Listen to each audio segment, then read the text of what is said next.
Some bands think of rock as daytime music. Others consider it a roadmap to the blackest part of the night. The Doors always took their inspiration from the darkness. Led by singer Jim Morrison, the band combined poetry and theater. They investigated places where dreams and nightmares collided. They brought an underground vision to the top of the charts. The Doors are legends. This is their story. Bring on to the other side. Bring on to the other side. Bring on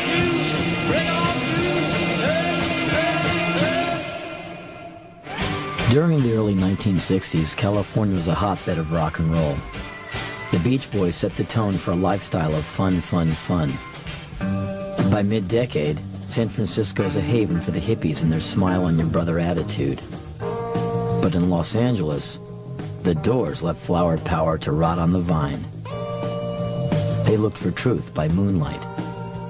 Separating themselves from hippie values of optimism and community, the Doors created one of rock's most ominous sounds.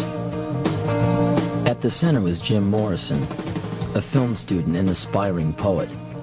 In a theatrical moment, he called himself the Lizard King and told journalists that the Doors were erotic politicians.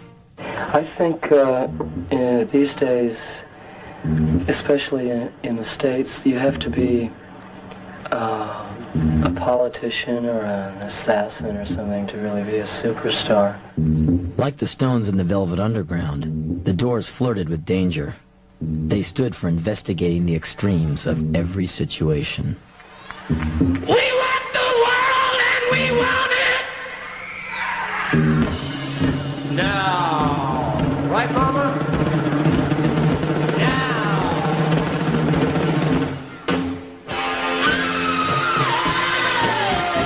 Morrison's emotions were extreme, too. He could be cerebral, he could be derelict. The tension between the two sides was explosive. He reacted against all forms of authority. It made him one of the most charismatic and provocative rock stars who ever lived. One of the most bewildering, too. No one, not even the other Doors, knew what he would do next. James Douglas Morrison was born in 1943 in Florida. His father, a captain in the Navy, was fighting in World War II when his son was born. Jim's middle name was inspired by General Douglas MacArthur, but the discipline of military life wasn't his destiny. Steve Morrison's duties often kept him away from his children. The family moved frequently. By the time Jim turned 4, they had bounced from Florida to D.C. to New Mexico. He never settled into one particular environment. A chubby kid, Jim had a wild streak. He taunted his siblings, Ann and Andy, and got attention by throwing fits. And when that didn't work, he'd retreat to his books. A favorite subject was reptiles.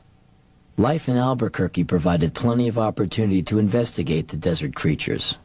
Young Jim was fascinated by lizards. I'm a lizard king. I can do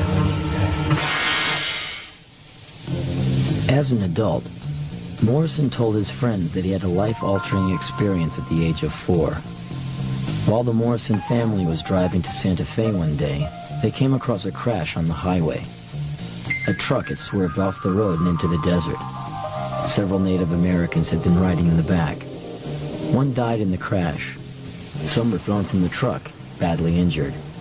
The Morrisons stopped to help, and Jim couldn't take his eyes off the scene. Years later, he said that an Indian spirit took possession of him that day. Indians scattered on God's highway bleeding. Ghosts crowd the young child's fragile eggshell mind. In high school in Virginia, Jim shunned hobbies and sports. He was a class clown who loved the satire of Mad Magazine, but managed to get good grades. An IQ test placed him in the genius range. He investigated philosophy, mysticism, and art. Jack Kerouac's On the Road was a favorite book. Morrison was attracted to an anything-goes kind of freedom. Soon, Nietzsche was also on his reading list. He often rebelled against the middle-class life his family lived. Jim relished the chance to be on his own in college. First, he went to school in Florida, where he read incessantly. He was intrigued by texts that dealt with the psychology of crowds. At one point, Morrison urged some friends to help him start a riot, just to see what the outcome would be. They declined. Against his parents' wishes, he transferred to UCLA to study film. He told his friends that film was where the unconscious part of life was most eloquently expressed. Morrison was taken with two kinds of motion pictures, surrealism and cinema verite. He was fascinated by the difference between sensual dreams and blunt reality.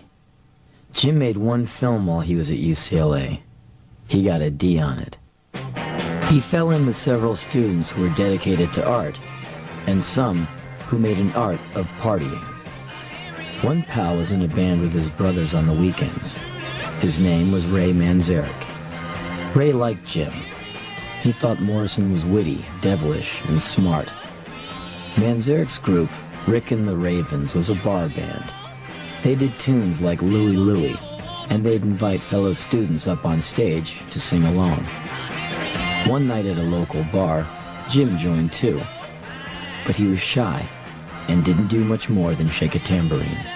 After graduation, Morrison took an apartment in LA's bohemian neighborhood, Venice Beach. There he read the poems of Rimbaud and wrote his own verse. He told one friend he wanted to start a band. "I never went to concerts," he said, "but I heard in my head a band and singing in an audience." He slept on rooftops near the ocean. He crashed at friends' houses. Morrison was living the poet's life. The afternoon he bumped into Ray Manzarek on the beach changed both of their lives. School was finished, we had nothing to do, and Jim was going to New York, I was going to stay in Los Angeles, and about a month into the summer vacation, who comes walking down the beach but Jim Morrison? And I asked him, "What are you up to, man? I thought you were going to New York." He said, "No, I decided to stay here and write some songs and stuff." I said, "Well, go ahead, sing one of the songs." And then he did Moonlight Drive, and I thought the words are just amazing.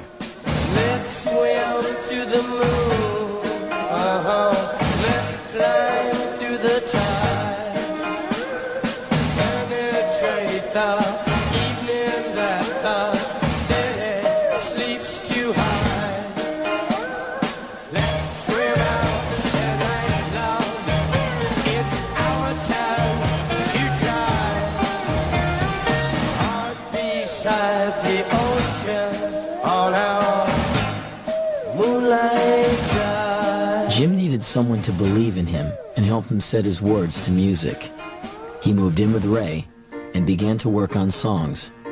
They called themselves The Doors, after Aldous Huxley's book, The Doors of Perception. Huxley's title itself came from William Blake's line, "If the doors of perception were cleansed, everything would appear to man as it is, infinite." At first, the Doors had no drummer. That changed when Manzarek met John Densmore at a meditation class. John was an inventive drummer without a regular gig. He was playing fraternity parties for pocket money when he met the Doors. Together with a bass player, Morrison, Densmore, and the Manzarek brothers cut a demo tape that included Moonlight Drive, Hello, I Love You, and a tune called Go Insane. Columbia Records signed the group, but then dragged their feet about recording sessions. It was clear the band was not a priority. Disheartened, Ray Manzarek's brothers went back to their day jobs. It looked like the Doors were finished. In fact, they had not yet started. In the next remarkable year, the Doors would bring Jim Morrison's vision to life.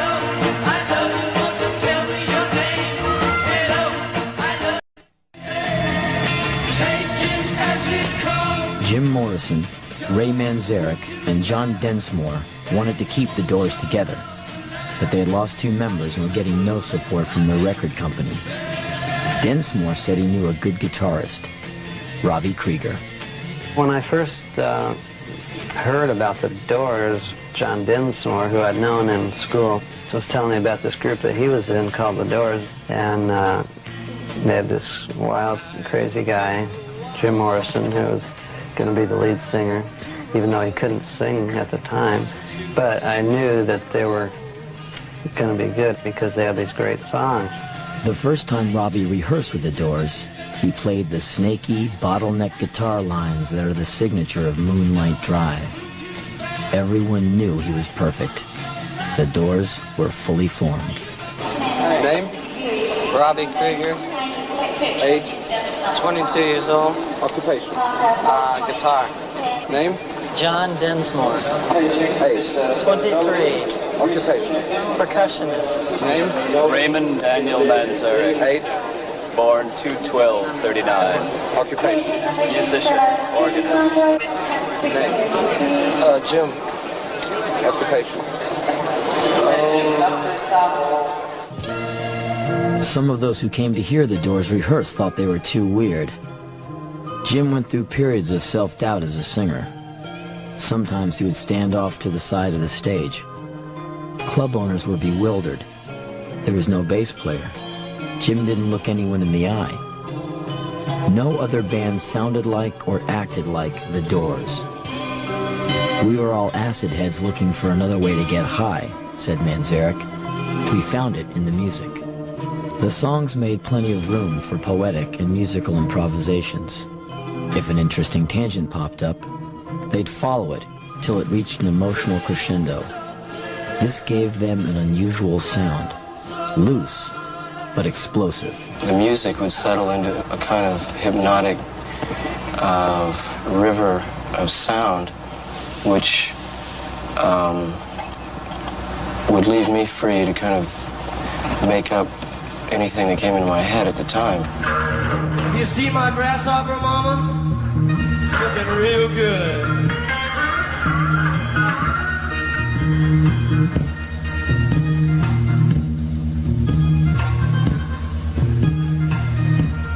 Uh-oh, I blew it. It's a moth.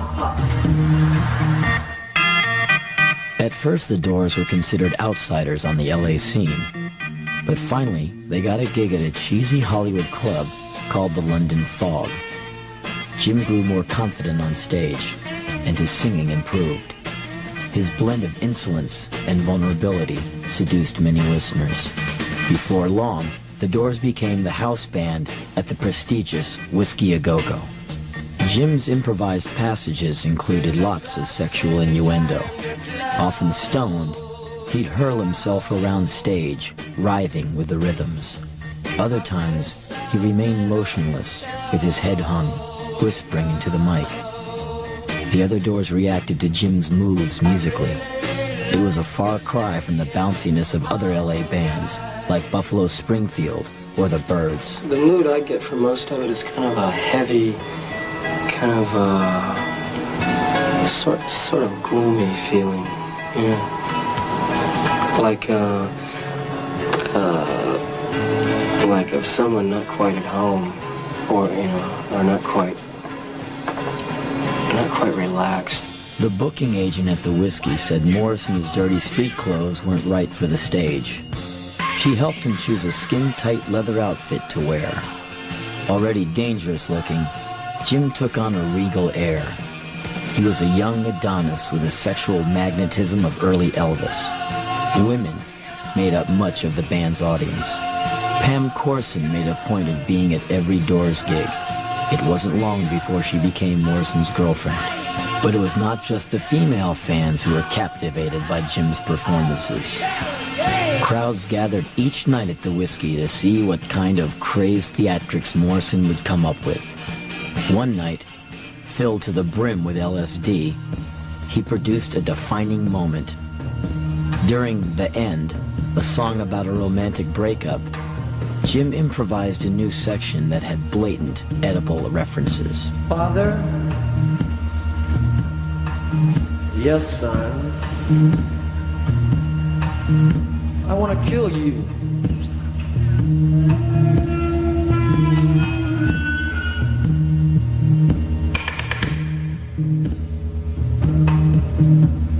Mother?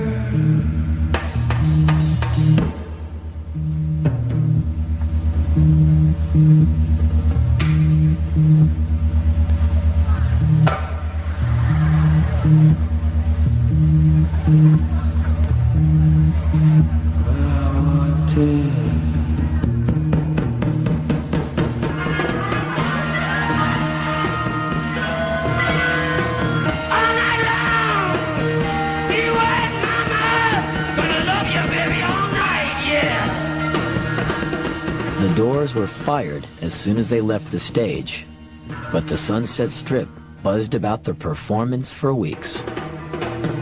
Columbia let the band go without ever releasing an album. Elektra Records moved in.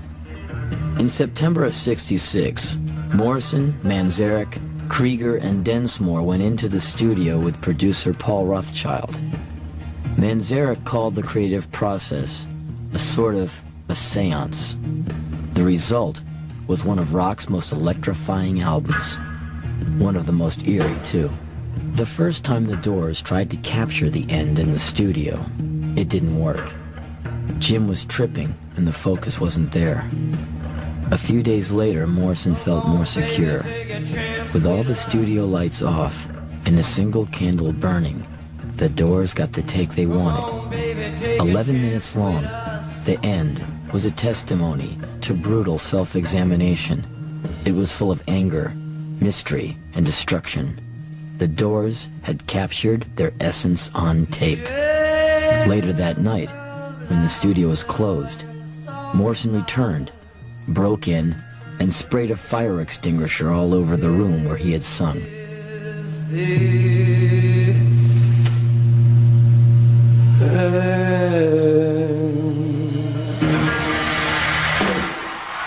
The end gave the Doors the confidence they needed to go further into theatrical territory.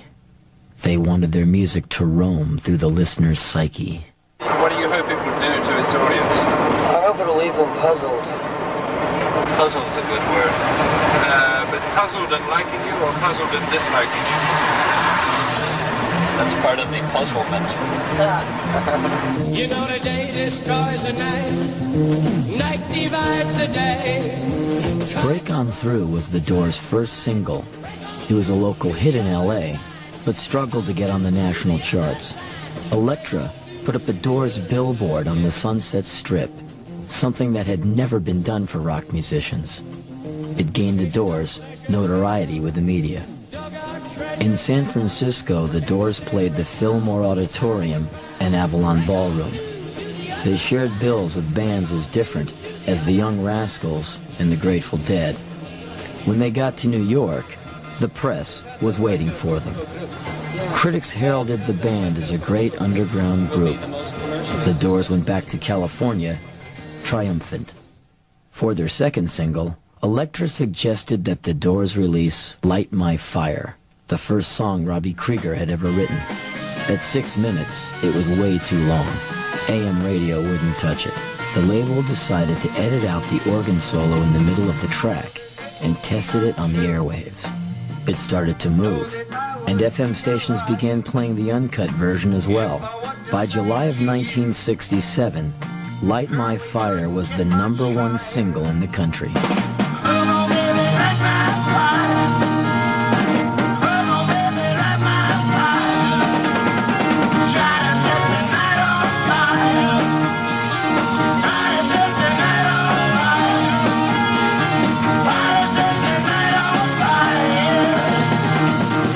In a matter of weeks, the Doors were rock stars.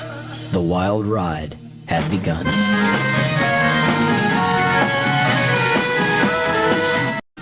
Just lying under the beds of lawful couples wound in sheets, and daughters smug with semen, eyes in their nipples. Wait! There's been a slaughter here! Everything exploded in Miami. At a packed concert hall, an inebriated Morrison railed about revolution. You're all a bunch of f***ing idiots! Miami was chaos. Audience members brought a lamb up to the stage. Jim took the hat off a cop and threw it into the crowd. It was more of a circus than a concert. Jim started a striptease and asked the audience if they wanted to see his penis. He prowled the stage, feigning masturbation.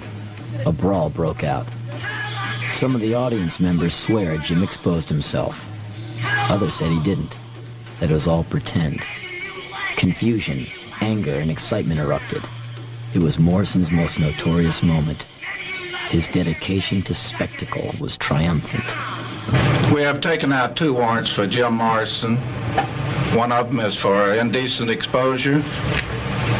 The other is for the use of obscene languages during his performance at Dinner Key Saturday night. Morrison turned himself in to the authorities when he got back to L.A. He was charged with a felony. 16 states banned the group from ever appearing again, and in Miami, a conservative group staged a decency rally. The Doors are out to make their own scene. It was a bad scene, and like I say, it was completely unwarranted. And I just want to know if anyone has the courage enough to stand up and do something about the trash that's being brought into Miami. I've heard that the Doors, they got kicked out of other places because of the riots and their indecent exposure and their talking, and I feel that we have to do something about this. This is real disgusting. And how my children, when I grow up and have children, do I want them in an environment like this?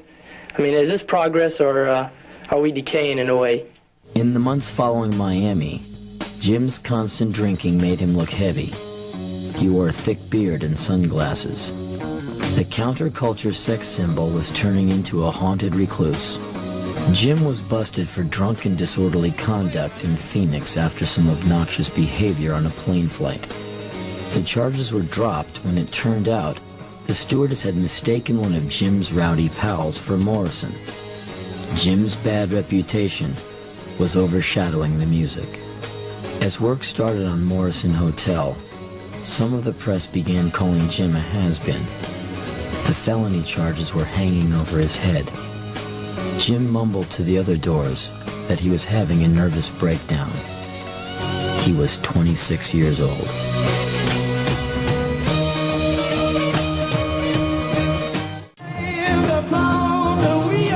In 1970, the Doors were suffering from a critical backlash, and Jim Morrison was facing felony charges for allegedly exposing himself in Miami.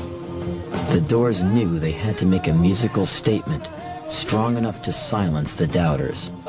Their new record, Morrison Hotel, was a return to stripped-down rock and roll. It avoided cosmic lyrics and jazz chords. Instead, it featured bo-diddly rhythms, blues riffs, and lots of Morrison wailing. The cover photo was shot in the Skid Row Hotel in L.A.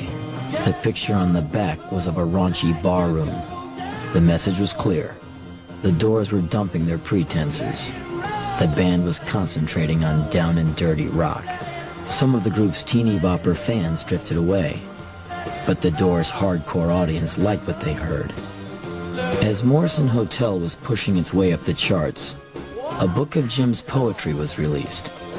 The Lords and the New Creatures contained some of his verse from earlier days. As a Doors live record was released, Morrison dwelled on the pending Miami trial. He had cause to be worried. Well, in the realm of art and theater, I do think that there should be complete freedom for the artist and performer. I'm not personally that convinced that nudity is always, a necessary part of, a play or film, but the artist should feel free to use it if he feels like it. Jim hoped the trial would be seen as a fight over freedom of expression. Instead, it turned into a pop culture carnival, with crowds of teenage fans outside the building. Jim took the stand and said he didn't remember if he had actually exposed himself. He was too drunk to recall. The jury decided he had. Though they let him go on some counts, Morrison was convicted on the charge of indecent exposure. He was sentenced to 6 months of hard labor. His lawyers filed an appeal. Toward the end of the trial, Jimi Hendrix and Janis Joplin both died from abuse of drugs and booze. Morrison told some pals, "You're drinking with number 3. Jim was depressed. The wear and tear of drinking and the threat of prison wounded his interest in music making. When they went in to make their next record, the Doors weren't very energetic. Their longtime producer, Paul Rothchild, got frustrated and quit. He said that the new tapes sounded like cocktail jazz. Rothschild's departure shook the Doors and forced them to work harder. Along with their engineer, Bruce Botnick, the band produced themselves. They enjoyed the new freedom. The result was L.A. Woman. It was eloquent in its description of apprehension and fear. Riders on the Storm was a dreamy tale of a serial killer that set the mood for the danger that was lurking ahead. Riders on the Storm. Late in December of 1970, Morrison cut a spoken word record of poetry. He showed up at the studio with a bottle and some friends. It was his birthday. For hours he acted out his verse. Poetry was his first love. He was thrilled to finally have the opportunity to document it. Awake. Shake dreams from your hair, my pretty child, my sweet one. Choose the day and choose the sign of your day, the day's divinity. First thing you see. The Doors went off to Dallas and New Orleans to do shows. The first was fine. The second was awful. Drunk and drowsy, Morrison continuously smashed the mic stand into the stage, mumbling to himself. Densmore walked away from his drum set. The tour was canceled. The Doors were disintegrating. Jim Morrison was burned out and facing jail. The Doors had completed their obligation to Elektra Records. Morrison told his bandmates and friends that he and Pam were going to Paris to be alone. He wanted to spend time reading and writing. He had to get away from the trappings of rock.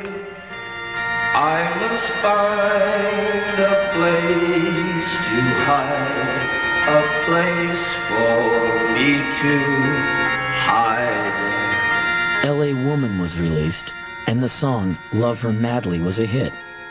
But Jim was enjoying the calm of French Bohemia and the freedom of anonymity. He told friends that, people think of me as a rock star. I don't want to have anything to do with it. Back in L.A., the Doors rehearsed without him. Even when his life was calm, Jim had to contend with alcoholism. After a couple of months of casual living, he slipped into his manic behavior once again.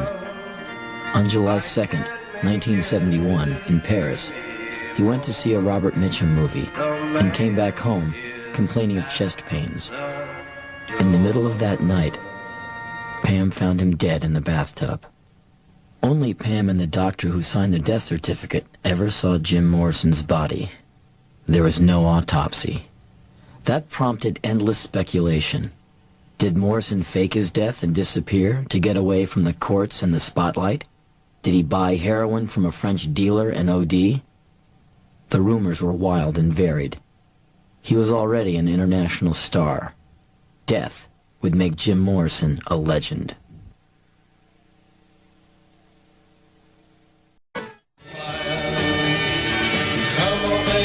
In the middle of 1967, the Doors were a hot new band with a #1 single. They didn't waste time following up. Many of the lyrics for their second album were taken from Jim Morrison's notebooks. Musically, the band wanted to enhance the sound of their first album. They used echo, Moog synthesizer, backwards piano, harpsichord, and bits of electronic processing. Krieger's guitar lines were increasingly graceful, but they had a sting. Densmore's drumming was always inventive. Success surrounded the band, but the second album's title lived up to the Doors' mysterious image, Strange Days. The Doors opened for Simon & Garfunkel in New York at the end of the summer. The crowd didn't buy Jim's dramatic moves. Some of them even laughed. Jim operated on impulse. At his best, he was captivating. At his worst, he was a clown. After the Simon & Garfunkel show, he knew everybody wasn't going to swoon to his antics. That didn't mean Morrison was going to change for anyone. When the Doors performed Light My Fire on the Ed Sullivan Show, the producer demanded that the line, "Girl, we couldn't get much higher," be removed. It was too blatant a drug reference. In the dressing room, the Doors agreed, but on stage, Jim sang the original line. That was their last Sullivan appearance. On stage and off, Morrison's mischief was becoming obnoxious. Drunk and stoned one night, he tried to rip apart the apartment of Elektra's president. He and Pam began to have heated squabbles, too. Jim visited a psychiatrist, but didn't stick around for many sessions. At the age of 23, he was becoming one of the most influential singers in America. This power expanded his already healthy sense of self-confidence. Jim's singing became more expressive, full of grunts and howls. Ray compared Jim to a shaman who took the audience on a mystical journey. What do you think the role of a rock shaman is in a time of, say, social turmoil? I don't think the shaman, from what I've read, is really too interested in defining his role in society. He's just more interested in pursuing his own fantasies. Morrison said performing for people was like presiding over a crisis situation. He often leapt and fell off the stage. The music and the action became increasingly cathartic. Some writers suggested Jim was possessed.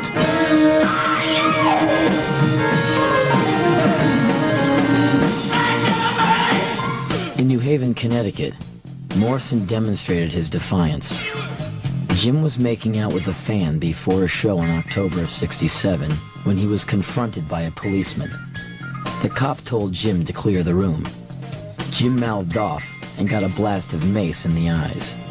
The Doors went on anyway. During one song, Jim began telling the audience what had happened backstage and was viciously teasing the police. The cops threw on the house lights and dragged Morrison off the stage. He was charged with breach of peace and immoral exhibition. The FBI opened a file on Jim Morrison. Now known by every rock fan in the world, the Doors began work on their third album, Waiting for the Sun. It was to have a whole side dedicated to Morrison's extended poem, The Celebration of the Lizard. Hopes were high that it would be his masterpiece, but things were unraveling. Pam was urging Jim to quit the Doors and lead a quieter life as a poet. Booze became a steady companion for the singer. Occasionally, his writing was incoherent. The trappings of pop stardom made Jim wonder about his effectiveness as an artist. John Densmore lost patience with the Doors' lack of focus in the studio. One night in the studio, I said, "That's it, goodbye, F you," to the whole band, and I left. And I came back the next day because I couldn't give up my art. But that was my way of saying, we got to stop this, destruction. Densmore's actions sent a message to the others. Jim was veering out of control. The band hired a bodyguard to keep him away from whiskey. Well, show me the way to the next whiskey bar. Keeping Morrison straight was impossible. The Doors became increasingly frustrated with working on Celebration of the Lizard. The piece didn't hold up. The friction between young protesters and the government over the war in Vietnam was at its zenith. The Doors released the highly theatrical song, The Unknown Soldier. They also produced a promotional film for the track. At the end of it, Morrison mimed being shot dead, a martyr. Some radio stations played the song, but many thought it was too controversial or just too strange to be commercial. Do you think you're a political group? The music can't help but reflecting things that are happening around it.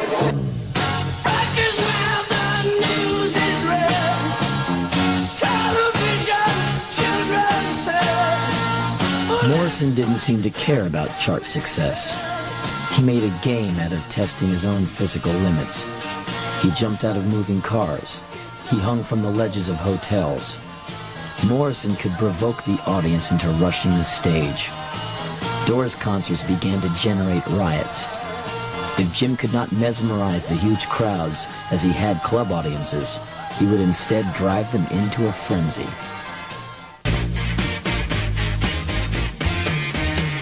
Hello, I love you, won't you tell me your name? Hello, I love you, let me jump in your game. The Doors hadn't had a hit song in the year since Light My Fire. They released Hello, I Love You in June of '68. It was their second #1, but its simplicity caused many fans to wonder about the band's direction. In all honesty, Hello, I Love You was released because we felt it had the best chance on the top 40 charts. Waiting for the Sun came out a few weeks later and went gold quickly. The only thing saved from Celebration of the Lizard was a 4-minute song called Not to Touch the Earth. It contained the line, I am the Lizard King. I can do anything. Jim's myth continued to grow. Ladies and gentlemen, from Los Angeles, California, The Doors! Concert venues began getting bigger, but the Hollywood Bowl and Madison Square Garden didn't supply the kind of intimacy the Doors were used to. And of course, they were expected to play their hits. That kind of formula was at odds with their roots in improvisation. In the early days, the band made up its tunes as it went along. Now they felt a commitment to give the audience what it came for. Morrison began scripting some of his stage falls, a showbiz move. Teeny boppers filled the shows, and Morrison believed they were missing the depth of his lyrics. He was frustrated. One day Jim announced he was quitting. Ray talked him into staying for another 6 months. You definitely generate an atmosphere or a mood which might be characterized as rebellion, chaos, disorder, and activity that appears to have no meaning. On stage, Morrison's sexual overtones became more and more graphic. Local police began to monitor the Doors shows for indecent or illegal activity. There was a shoving match in Phoenix as fans rushed the stage after Morrison had taunted the audience. No matter how hot it got, Morrison couldn't resist fueling the fire. Come on, come on, come on, come on, now touch me, babe. Can't you see that I am not afraid? For their next single, the Doors added an orchestra. Touch Me had a Las Vegas tinge to it. At the LA Forum, with the orchestra in tow, the band didn't go over. Morrison asked the crowd what they wanted. Light my fire, they roared. Celebration of the Lizard is what they got. With the death of Jim Morrison, the future of the Doors was uncertain. After much internal debate, Ray Manzarek, Robby Krieger, and John Densmore decided to continue as a trio. They released 2 records after Morrison's death. Ray sang most of the songs.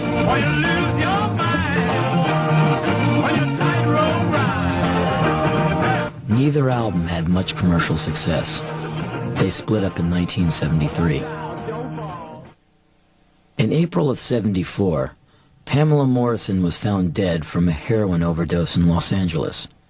The fans who believed Jim was still alive imagined she'd faked her death to join him. In 1978, the Doors created new music and sound collages to go along with the poetry tapes Jim recorded during his 27th birthday session in 1970. They were released by Elektra as an American Prayer. The legacy of the Doors continues. In 1979, Francis Ford Coppola used The End to set the mood of horror and devastation in his Vietnam opus, Apocalypse Now. Hollywood also churned out a big screen bio of the band's turbulent career, directed by Oliver Stone. Doors songs became fixtures on classic rock radio. In 1997, Ray, Robby, and John went into a Los Angeles studio to put music to a newly discovered Morrison song called Orange County Suite. By the lake, and people who laughed and made the poor heart ache. I'm very pleased with the music, very proud to have made the music with Densmore, Krieger, and Morrison, and those guys they were great to work with, and I think we captured something, captured a moment in time, and captured also a timeless moment that'll perhaps live on into eternity. Always a friend of mayhem, the Doors interfered with the status quo at every opportunity. There are many rock fans who believe that's exactly what the music should do. Entranced by the hostility of modern life, Jim Morrison used hysteria and literature as a springboard into salvation. During the fevered years from 1967 to 1970, The Doors made some of rock's most eternally disturbing music. For those who were there and were awake, the music of The Doors will always summon a passionate, dangerous era. For those too young to know how the songs felt when they were new, The Doors offer a glimpse into the emotional complexities of a time too often reduced to nostalgic simplicities. The Doors represent the 60s dichotomies of artistic ambition and rampant hedonism, flower power and anarchy, peace and violence, LSD and Jack Daniels. They were the antidote that contained the disease. They paid a terrible price for going into the unexplored regions, but they brought back incredible stories.